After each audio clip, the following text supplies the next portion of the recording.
FNAF Springlock animatronics are some of the biggest points of contention in the series, mostly thanks to the main antagonist of the games getting trapped inside one. But even still, to this day there are plenty of debates as to what happened with these extremely dangerous liabilities that are just begging for OSHA to shut them down. So, some stories that are definitely false of what we're exploring today. Let's do it. In a 10-second times the charm. Could William have suffered a springlock failure before getting trapped in the spring Bonnie suit like we see happen in FNAF 3? In a way it's possible, and it appears like that's the case in the FNAF novels, since William is described as having scars that are consistent with a springlock failure before becoming springtrap in the books. So could it have happened in the games? Could William have been the reason the springlock suits were retired in the first place, since we hear of an unfortunate incident at the sister location? So is that unfortunate incident actually William? There are plenty of other people that it could be as well, but William having to deal with it would certainly get them put out of commission, at least for a time. But with William continuing to use the suits afterwards and putting it on like we hear in FNAF 3, and then again he ends up failing in FNAF 3 as well, it's unlikely, so no. In a 9, Golden Fredbear. One theory that I've seen plenty of times, and I'm pretty sure mostly started around FNAF 4, was that Golden Freddy and Fredbear are the same animatronic, suggesting that the reason Golden Freddy is all limp and lifeless in the original FNAF and FNAF 2 is because his endoskeleton was removed after Crying Child's bite in 1983, and that's why the suit has to teleport around and cause hallucinations, because it can't physically move. This would also probably mean that Crying Child would be the one in the Golden Freddy suit. However, we know that this isn't true, based on characters being separate in Ultimate Custom Night, although I guess that might not mean much, and just like coloring and size. Since Golden Freddy is much smaller than Fredbear would have to be, since Fredbear would have to accommodate a human plus the robot parts, and Golden Freddy wouldn't. Since, you know, Golden Freddy would just be an animatronic and not a springlock suit. But honestly, at this point, the actual design doesn't really seem to matter much apparently, since Springtrap went to Scrap Trap and then went to Burn Trap. But from the evidence, it seems like Golden Freddy is merely an illusion or a hallucination created in the mind of Michael Upton. See our Golden Freddy was never real video for more info on that, because that proves this idea wrong. And you're all gonna be mad at me, but you know what? That video deserves more love, or at least interaction. In at 8, Elizabeth Upton. I've seen a few people asking if or assuming that Elizabeth Upton was a victim of a springlock failure, and the truth is, she wasn't. The Circus Baby animatronic isn't a springlock suit, since a springlock suit in this case is defined as a suit that contains robotic parts, but uses a special mechanism that when cranked moves those robotic parts to the side so that a person can climb inside and wear the robot like a suit. The Baby animatronic isn't one of those, because there's no way to actually wear this animatronic. Baby it's just a robot, so there is no way that she could have springlocked Elizabeth. Elizabeth is just a normal victim of her father's killing spree, which resulted in her somehow wanting to make him proud, despite him being the reason she's dead. Directly. Like, not even an, he just because he made the animatronic thing. No. Nobody else had a hand in her death aside from him. But she still wants to make him proud. I don't know. I guess Baby crushed her body and then her sanity too. Which, I mean, I'd understand.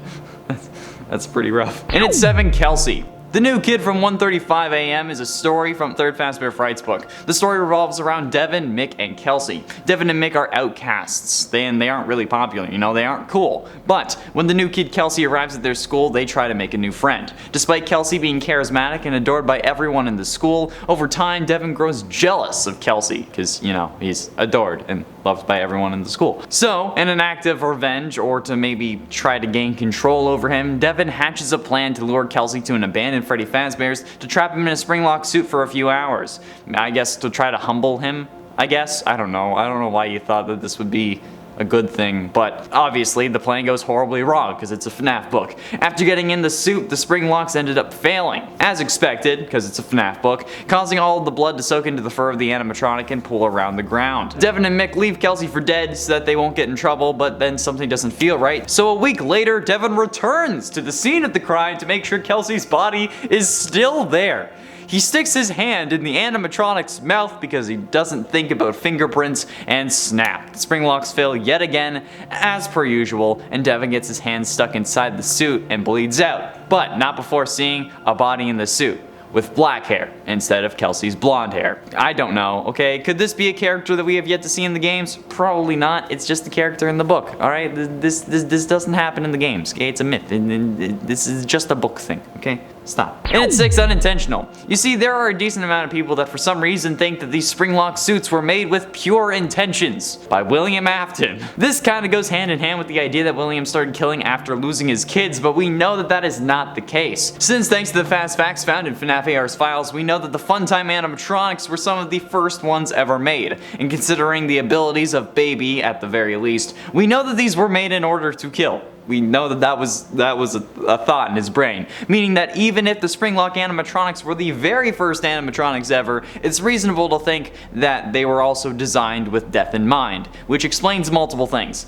More on one of them in a minute, but honestly, if William made the Funtimes with death in mind, it's likely that he did the same with the Springlocks. And if you think that a suit that can snap at a moment's notice and shove pounds of metal bars, cogs, gears, and more into the same place your body would take up, it was made with pure intentions, then you need therapy more than I do, okay? I have some numbers you can call. Especially when a normal animatronic and then a suit for your employees would be cheaper and less likely the focus of a lawsuit. Speaking of which, halfway through into number 5, Liability. The springlock mechanism is probably the most intuitive thing that FNAF's world invented. The ability to move robotic parts out of the way with enough room for a human to fit inside is insane, and while it may be dangerous, we also drive over 100 kilometers an hour in huge giant metal death boxes, so maybe we can't really complain. While yes, they do have their faults, there's nothing compared to the ability to be both animatronic and human suit. It's an incredible feat of technology, even if just absolutely the dumbest idea ever. Because it's terrifying for the same reasons that it would be in game. Someone can dress in it and pretend to be a robot, okay? It can clamp down on you in any second, and it has done so multiple times before. The springlock suits themselves are an occupational hazard that they did not need to end up creating, but like, I don't know, like these things are so hella deadly. Why would both William and Henry allow for their employees to wear them? Especially Henry, like goddamn. Just make a separate suit for the animatronic, okay? Like make a separate suit that your employee can wear. It's the employees, the people who run your business. They make you money, so you know they don't end up dying from robotic bits replacing their normal human organic bits in a hot suit that fails when it gets moist. Sweat, breathing. Yeah, I would never get in one of those things. Even if there hadn't been an incident before, okay, that just seems like a lawsuit waiting to happen. And I don't want to be the one whose family sues because I'm too dead to do it myself, alright? So, no. It's a myth that they shouldn't have gotten sued. And a 4, Crying Child. Okay, now this one's certainly gonna make people mad, but there's no way that I could do this list without mentioning the greatest debate of literally anyone yelling at me ever. The amount of people who have messaged me on Instagram or on TikTok yelling at me in my TikTok comments or in the YouTube comments telling me that the bite of 83 is somehow a springlock incident bothers me to my core. I say this every time I bring it up. It's not a springlock failure, okay? The fact that a load of people consider this to be a springlock failure is the myth that I'm addressing. The reason I don't think it was a springlock failure is because the Fredbear suit was already in animatronic mode, okay? There's no springlocks that could have a chance of failing, since, a springlock failure refers to the springlock mechanisms failing to hold the robotic bits away, meaning that it snaps back into animatronic mode when a person's inside. That's why it's bad if there's a person inside, and there would be no springlock mechanisms inside the mouth either, because that would always be in animatronic mode. Like your head, your eyes would line up with the opening of the mouth so that you could see. So yeah, that's kind of. Plus, I don't think anyone who is 7 feet tall working at Freddy Fazbear's. No, they're in the NBA. The jaw also just moves up and down, okay?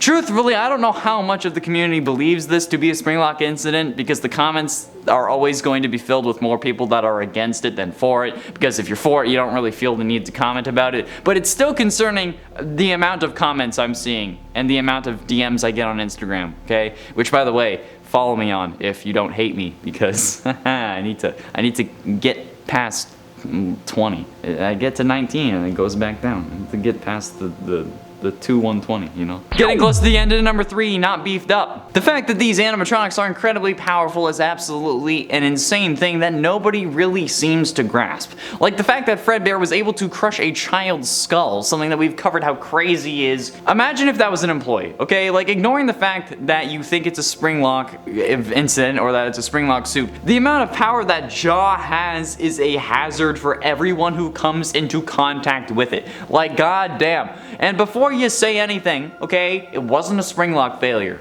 I don't know how many times I need to go over that. There's no springlocks in the mouth, and they weren't active at the time.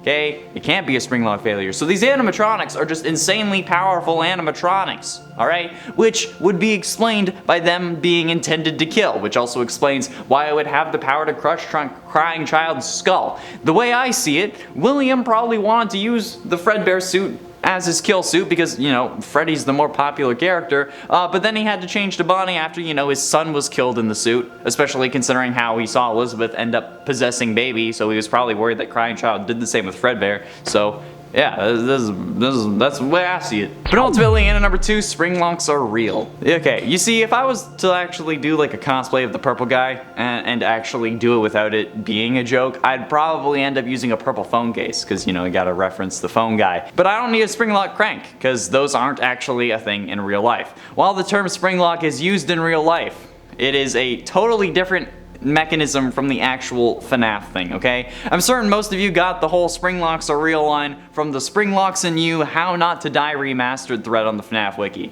However, actual springlocks are just locks that use springs. From my research, what I gathered was that a springlock in real life is in the simplest of terms if your front door's deadbolt was on a spring. Every other instance talking about real springlocks just simply brings you back to that page or quotes that page, so there's really only one source. Springlocks, as they're used in the games, do not exist in real life. Alright, that is a myth. The term is used, but it's 2 separate words instead of one, and they mean totally different things. So please stop. And finally, in at number 1, Cassidy. Cassidy is the most mysterious victim in the missing children's incident. Her name was hidden for years, only being revealed in the survival logbook of all things, and then confirmed in the FNAF movie scripts that Scott ended up tossing after he talked about them on Reddit. And honestly, we don't really know much about her. We don't know how she died, but there are plenty of theories that claim to have evidence of her being a springlock victim.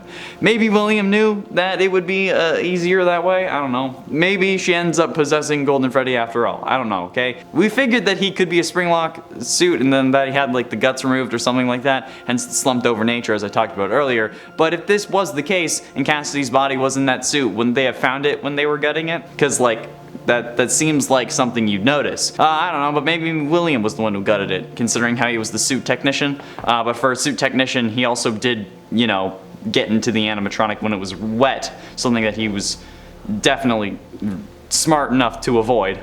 But yeah, Cassidy being a springlock victim has very little evidence, if you can even call it evidence though, so yeah, I'm definitely gonna deem this one a myth. Light your torches, get your pitchforks, come at me in the comments section for saying that, because I know you're going to. I can't avoid it every time, but you're not going to change the outcome of this video, alright? It's already uploaded, you can't change it, it's too late. That's all the time we have for today though, friends. Thank you all so much for watching. I have been in Charmaine Connor Monroe, and I'll see you in another video if none of you actually can stab me.